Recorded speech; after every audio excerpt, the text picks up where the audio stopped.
Abda'u bilhamdi musallian ala Muhammadin khairi nabiyyin ursila, amma ba'd. Anauliza muulizaji, je, ni chakula gani bora mtu kula daku? Jawabu, chakula bora zaidi mtu kula daku ni tende.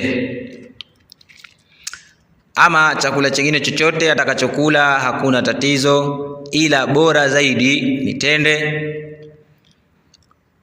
Wadalilu ala dhalik, na ushahidi wa hilo imekuja hadith rawahu Abu Daud an Abi Hurairata radhiyallahu anhu qala Rasulullah sallallahu alayhi wasallam, kutoka kwa Abi Huraira radha Allah ziwe juu yake, amesema mjumbe wa Allah sala na amani ziwe juu yake, ni'ma sahuril mu'minu at-tamru, neema ya daku la muumini ni tende.